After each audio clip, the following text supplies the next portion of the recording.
가깝고도 멀게 느껴지는 법, 주목할 만한 법안들을 소개합니다. 김덕수의 법안 프리즈. 네, 우리 저 국회의원들이 어떤 법안을 발의했는지 살펴보는 시간이죠.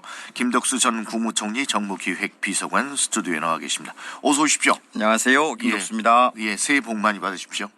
네, 새해 복 많이 받으십시오. 예, 일주일 어떻게 보내셨어요? 새해는 어떻게 보내셨습니까? 이번 주와 같은, 그러니까 참 보통으로 평범하게 산다는 게 얼마나 소중한지 네, 그 느끼는 한 주입니다. 새해고요. 네.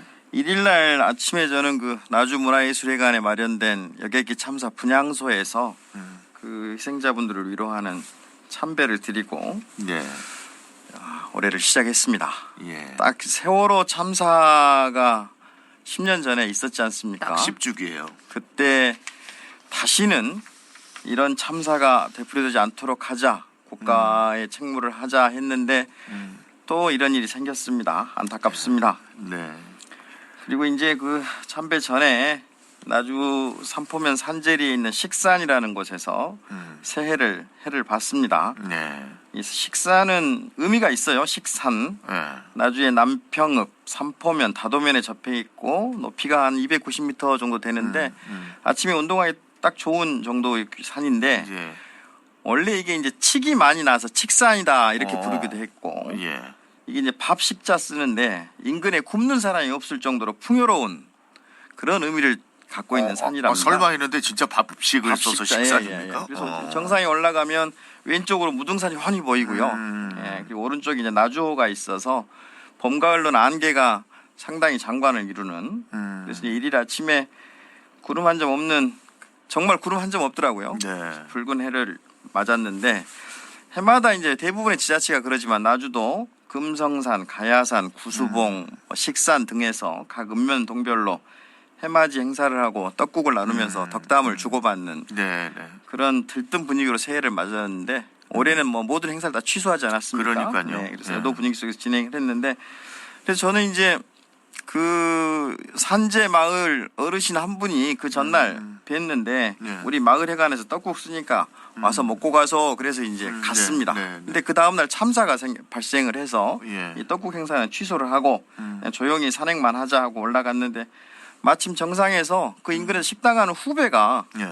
그 만났어요. 그 후배가 형님 우리 집 가서 떡국이나 먹읍시다 이러는 바람에 그 삼포면 산제리에서 올라가 가지고 다도면 도래마을로 내려와서 그 후배 일행들하고 떡국을 가볍게 먹고 한 해를 시작했습니다. 그 구름 한 점 없다고 표현하자는데 정말로 우리한테 이렇게 큰 아픔이 그 다가온 상태에서 하늘이 시치미를 뚝 떼고 있는 게 네, 묘한 느낌이었어요. 원망스러웠어요. 너무 예술적인데요.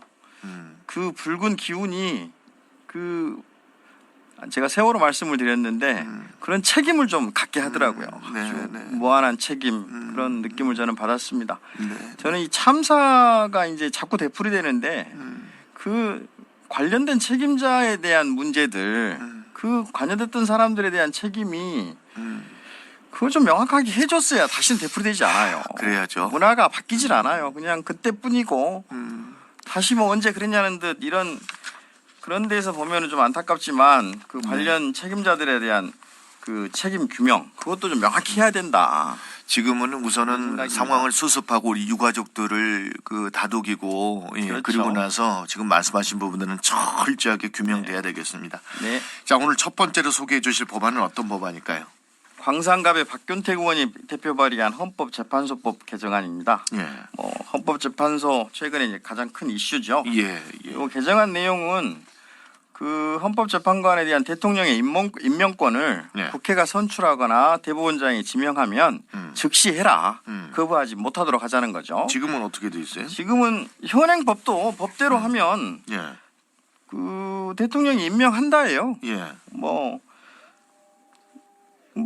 다른 예외가 없습니다. 근데 이제 그 임명권을 좀 남용한다고 봐야 되죠. 우리 헌법재판소는 기본적으로 구인 구조를 유지하자 이런 취지입니다. 법 자체가. 그게 완전체인 거고. 그렇죠. 예. 완전체가 아니라 이 헌법재판소가 정상적인 상황이 예. 구인을 유지해야 된다는 거예요. 예, 예를 들어서 예, 이런 예. 겁니다. 예.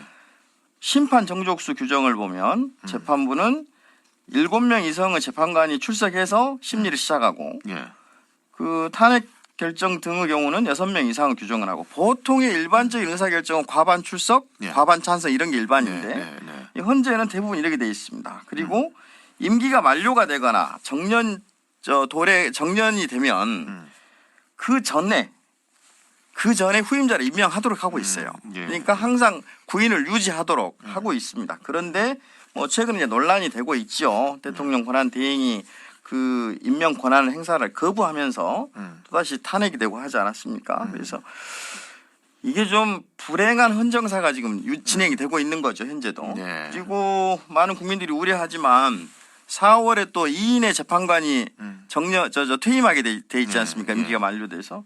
그러면 이런 논란이 또 재현될 수밖에 없는 이런 상황이에요. 그래서 저는 이 법의 취지대로 개정안 취지대로 이 헌법적 불확실성을 제거하고 이게 결국 국가 신인도와 관계되는 거거든요. 그렇죠. 네. 그러니까 이 헌법재판소가 탄핵을 진행하는 절차 자체가 대외 신인도에 저는 영향을 준다고 봐요. 안정적으로 진행이 되고 네. 그 결론에 따라서 국가가 운영이 되는 게 정상적인 거거든요. 이게 대외 신인도에 영향을 주기 때문에 이 어려움을 극복하기 위해서라도 네. 이 대통령의 임명권을 제한하고 현재의 구인 체제를 유지할 수 있도록 해야 된다. 이렇게 봅니다. 네. 자, 두 번째 법안은요. 두 번째는 북구울 전진수 의원이 대표 발의한 교통사고 처리 특례법 개정안인데요. 예. 내용은 도로 이외의 곳에서 네. 도로가 아닌 곳에서 교통사고가 발생했을 때 그 생명의 위험을 발생하게 하거나 불구, 불치, 난치의 질병에 이르게 할 정도의 사고가 났을 때는 그 형사처벌 대상으로 하자.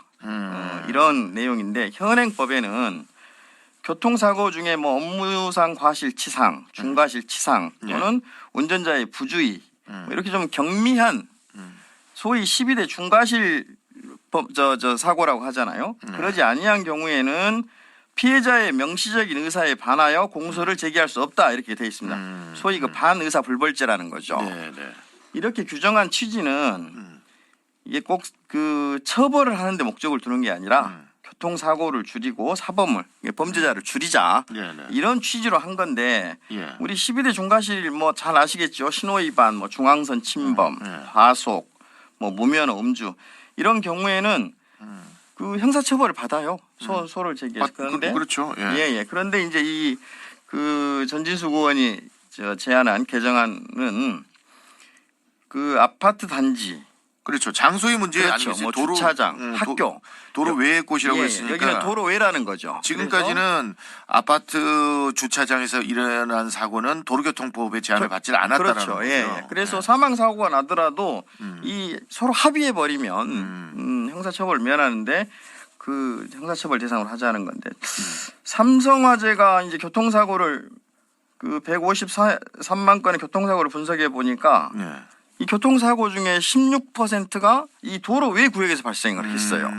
적지 않은 지금 그렇죠. 그 비중이네. 중에서 음주가 41%, 중앙선 침범이 예. 19%, 무면허가 14% 이렇게 상당히 중요한 상황이에요. 중대한. 예. 그리고 대학 캠퍼스 학교 안에서 최근 3년간 한 360여 건의 교통사고가 그렇죠. 발생을 예, 했는데 사고가 많이 발생했죠. 매년 60% 정도씩 증가하고 있는 추세라는 거. 최근 3년 거 추세만 보더라도 특히 이제 학교 캠퍼스가 이 360건 중에 126건 예. 한 3분의 1 이상이 서울대 캠퍼스에서 일어났어요. 그러니까 학교가 이 경사가 심하고 네네. 공간이 넓다 보니까 예. 이 교통사고가 많이 발생한다는 거죠. 근데 이게 그 사고로 인해서 피해가 일어나더라도 12대 중과실 책임에서 그 책임이 없다 보니까 저해되다 보니까 이 줄지 않는 거죠. 네. 그러니까 좀 처벌을 좀 강화하자 이런 취지입니다. 그러고 보니까 사실 뭐 초등학교나 중고등학교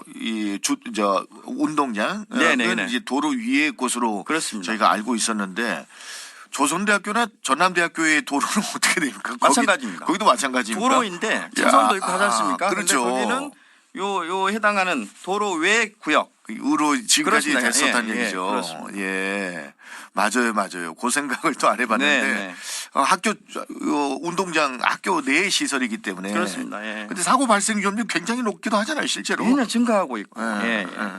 국민의 안전과 생명을 위해서는 반드시 필요한 부분인 거예요. 그렇습니다. 이거 일종의 입법의 사각지대라고 좀 보여져요. 그래서 그러게요. 좀 보완해서 예. 국민의 생명을 좀 지켜야죠. 예. 네.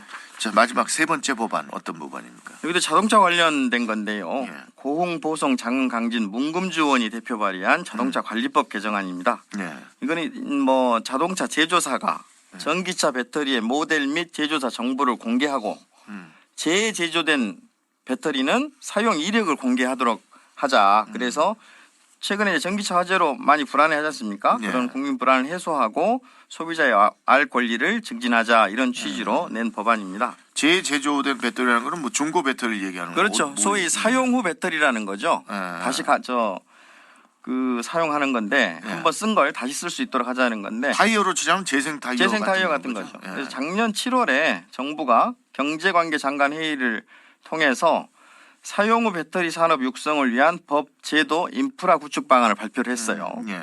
그래서 이제 그 주요 내용이 이 2027년부터 부속품을 수리하고 성능을 검사한 이 사용 후 배터리를 장착하는 전기차를 선택할 수 있도록 하자. 예. 전기차를 사용 후 배터리를 장착한 전기차를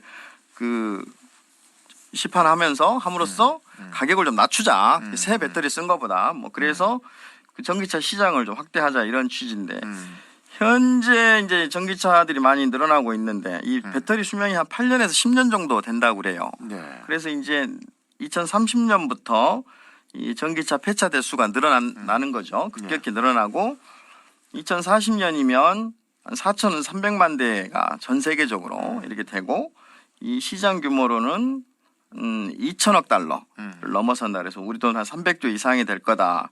근데 이 배터리를 그래서 다시 사용할 수 있도록 하자는 거예요. 예. 이게 뭐 환경을 생각해도 그렇고 그렇습니다. 재사용이라는 것은 필요해 보이는데 문제는 재사용된 배터리가 어떤 화재를 일으킨다거나 그렇죠. 뭐 화재 이런 때문에 좀 부분이 많이 걱정이 많죠. 걱정이 많기 때문에 이력제를 지금 도입을 해야 된다. 그렇죠. 그 성능 검사를 거친 그 사용 안전이 확인된. 그렇죠. 그래서 이제 그 정부 발표는 사용이 배터리 유통은 민간에서 자유롭게 하더라도 예. 그 각 부처에서 유통하는 사업자나 재제조하는 사업자나 재사용하는 사업자, 재활용하는 사업자 등등 각 부처별로 국토부, 환경부, 산업부 등 각 부처가 그 관리함으로써 또 그 산업들이 활성화될 수 있도록 지원하고 그 배터리의 모든 정보, 사용 이력이나 이런 모든 정보를 통합 관리하는 그 배터리 정보 시스템을 구축하겠다 이런 내용이 포함이 되어 있습니다. 이게 우리만의 문제가 아니라요. 그럼요. 전 세계적으로 지금 당장 EU 유럽연합은 2050 탄소 중립 2050년에는 그 탄소 배출을 제로로 하겠다 이런 거 아닙니까? 그래서 작년부터 재생 원료를 사용하거나 폐 배터리를 수거를 의무화하는 소위 배터리법을 시행하고 있어요. 그리고 미국은 올해 이제 시행되는 소위 청정경쟁법이라는 게 있습니다. 예. 그래서 탄소를 과다 배출하는 제품에 대해서 온실가스 1톤당 55달러의 탄소세를 부과하는 이게 올해 이제 시행이 됩니다. 그리고 해외 오염 관세법이라는 게 있습니다. 이게 지금 올해 이건 법이 제정이 될 것으로 지금 전망이 되는데 미국산 제품보다 온실가스 배출을 더 많이 하는 수입품은 관세를 10% 부과한다. 관세 부과하는 건데 이게 이제 내용은 중국산 제품을 견제하는 건데 사실상은 미국 내 생산을 좀 늘리자. 자국 내 그 산업을 보호하자 이런 취지인데 이런 법들이 EU나 미국 등등에서 이런 법들이 시행이 되면 우리 산업계에 상당한 당연하죠. 부담이 되는 거예요. 네, 우리가 이거를 따라가지 못하면 우리는 어떤 모든 면에서 불리한 조건 입장에 설 수밖에 없는 거고. 좀 전에 그 청정경쟁법 말씀드렸지 않습니까? 온실가스 톤당 55달러. 이게 우리 산업계, 대한민국 산업계에 향후 10년간 2조 7천억 원을 추가 부담해야 된다는 그 분석도 있어요. 그러니까 안 해도 되는 걸 이렇게 부담해야 되는 거고. 그래서 우리도 사용 후 배터리 등등에 대해서 좀 적극적인 정책 대응을 해야 될 필요가 있다. 반드시 해야 될 법안이고 빨리 해야죠. 법안이라고 보여지네요. 네, 오늘 말씀 잘 들었습니다. 고맙습니다. 네, 고맙습니다. 네, 지금까지 김덕수 전 국무총리 정무기획비서관이었습니다. 신속 정확한 30분 교통정보 전하겠습니다.